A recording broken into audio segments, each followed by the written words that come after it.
Dalam nama Bapa dan Putra dan Roh Kudus. Amin. Allah yang berbelas kasih, sabdamu adalah terang dan pelita hidup kami. Bimbinglah kami oleh Roh Kudusmu. Amin. Salam, Bapak, Ibu, dan saudara-saudari terkasih dalam Kristus Yesus.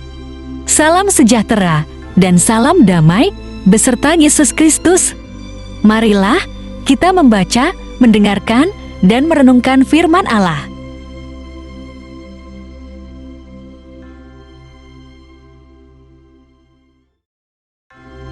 Inilah Injil suci menurut Lukas.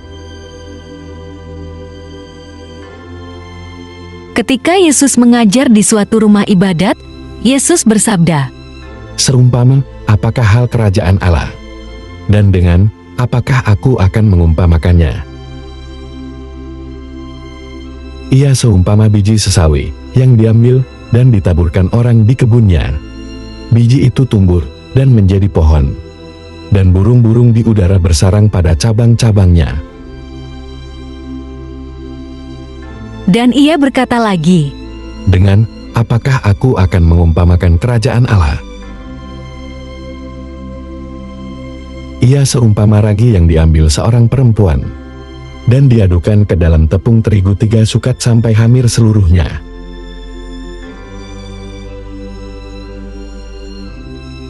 Demikianlah sabda Tuhan. Terpujilah Kristus.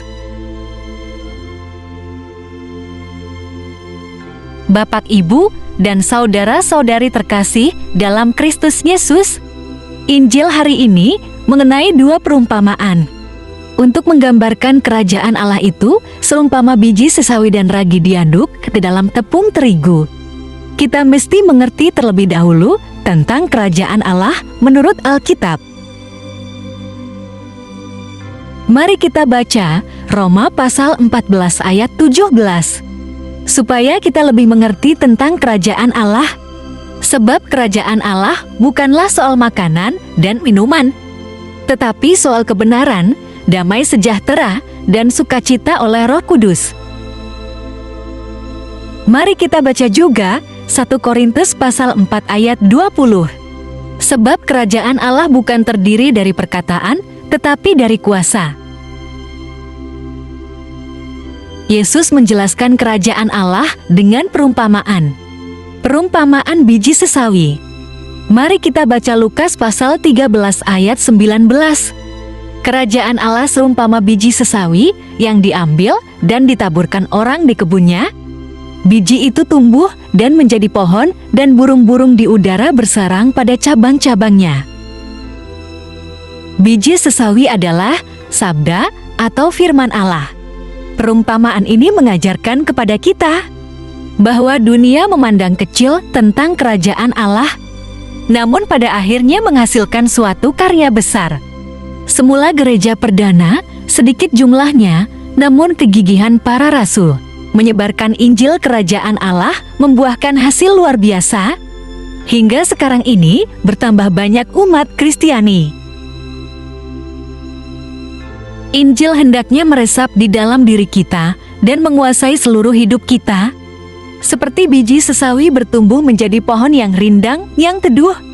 Demikian hendak diri kita memberi dampak kebaikan bagi orang lain. Karena benih biji sesawi yakni firman Tuhan bekerja di dalam diri kita.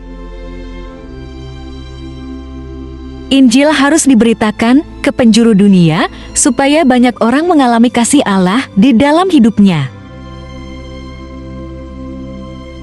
Bapak, Ibu, dan saudara-saudari terkasih dalam Kristus Yesus, perumpamaan ragi diaduk ke dalam adonan tepung terigu. Mari kita baca kembali Lukas pasal 13 ayat 2. Kerajaan Allah seumpama ragi yang diambil seorang perempuan dan diadukan ke dalam tepung terigu 3 sukat sampai kamir seluruhnya.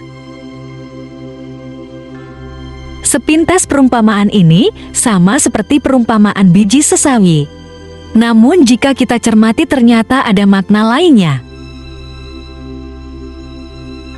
Tepung terigu adalah masalah hidup. Roti adalah dunia. Ragi adalah gereja. Gereja bisa berarti umat Kristiani dan bisa berarti hierarki gereja. Ada dua makna perumpamaan ini. Satu, gereja mempengaruhi dunia. Dua, pengaruh dunia di dalam gereja. Gereja bisa mempengaruhi dunia dengan cara membagikan kasih supaya kerajaan Allah merajai seluruh bumi ini dipenuhi damai sejahtera dan sukacita ilahi. Sebaliknya, pengaruh dunia bisa masuk ke dalam gereja. Benarkah demikian? Jujur saja, konsep dunia perlahan-lahan meresap ke dalam gereja. Secara pribadi orang beriman Kristiani dan apakah gereja sebagai hierarki juga terkontaminasi oleh pengaruh dunia? Yesus sudah peringatkan akan pengaruh dunia. Seperti misalnya, kemunafikan orang Farisi dan Saduki yang disusupi oleh pengaruh dunia dalam ajarannya. Bapak, Ibu, dan saudara-saudari, mari kita baca Matius pasal 16 ayat 11-12. Bagaimana mungkin kamu tidak mengerti bahwa bukan roti yang kumaksudkan? Aku berkata kepadamu, waspadalah terhadap ragi orang Farisi dan Saduki. Ketika itu, barulah mereka mengerti bahwa bukan maksudnya supaya mereka waspada terhadap ragi roti, melainkan terhadap ajaran orang Farisi dan Saduki. Itu sebabnya, jauhi urusan uang bila Anda terlibat pelayanan di paroki, di komunitas rohani, dan juga benahi motivasi Anda agar pelayanan Anda tidak tercemar oleh pengaruh dunia. Jadi, hendaknya kita membiarkan diri kita dikuasai atau dirajai oleh kerajaan Allah, agar kita menjalani hidup ini di dalam kebenaran Allah dengan penuh sukacita dan damai sejahtera Allah. Bapak, Ibu, dan saudara-saudari terkasih dalam Kristus Yesus, inilah dasar untuk dapat mengerti tentang kerajaan Allah. Mari kita baca Matius pasal 6 ayat 33. Carilah dahulu kerajaan Allah dan kebenarannya, maka semuanya itu akan ditambahkan kepadamu.